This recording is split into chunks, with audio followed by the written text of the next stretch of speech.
Vostrup Højskole, som er en del af OK-fonden, er et bo- og behandlingssted for psykisk sårbare i alderen 18-40 år, som har brug for hjælp og støtte til at mestre deres hverdag. Susanne Lund er chef på højskolen. Hvad vil du gerne fremhæve, I at lykkes med? Vi er jo lykkes med mange ting. Vi har været i gang i 3 år nu. Men det vigtigste er nok, at de elever, der bor her, de kommer sig og får lyst til at leve livet.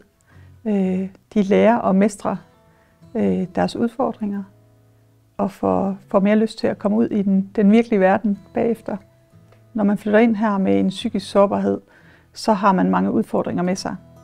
Men det vi gør, det er at møde dem i en anerkendende tilgang, hvor vi bliver ved med at tro på, at de kan. I perioder, hvor de selv har svært ved at holde håbet og troen på, at det nok skal lykkes, så gør vi det for dem og bliver ved med at tro på, at de kan godt, og det skal nok lykkes. På Vostrup Højskole lægges der stor vægt på, at eleverne får den rette støtte til at gennemføre en uddannelse, så de kan få tilknytning til arbejdsmarkedet og klare sig i egen bolig. Christine har boet på Vostrup Højskole i 2,5 år. Da hun flyttede ind, var hun selvmordstruet, men der er sket meget på den tid, hun har boet på højskolen, og snart flytter hun ud i egen bolig. Hvad har det betydet for dig sådan at komme på Vostrup Højskole? Det har hjulpet mig til at få sådan en glæde og en gejst for livet, som jeg aldrig troede, jeg ville få. Jeg tror helt ærligt ikke på, at jeg havde kunne komme så langt, som jeg er kommet i dag, hvis ikke jeg var kommet lige præcis her.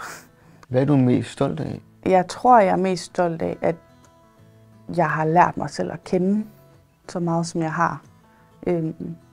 Da jeg kom herud, og før jeg kom herud, der havde jeg fuldstændig mistet mig selv i min sygdom. Altså jeg vidste ikke, hvem jeg var, eller hvad jeg kunne lide, eller hvad jeg ville i livet. Jeg havde ikke rigtig nogen håb, eller drømme, eller holdninger til noget. Det har virkelig været en kamp at finde ud af, hvem jeg så er. De bliver ved med at sige til mig, at det er mig, der har gjort arbejdet, selvom at jeg er jo mest taknemmelig for stedet, for jeg har ikke kunne gøre det selv.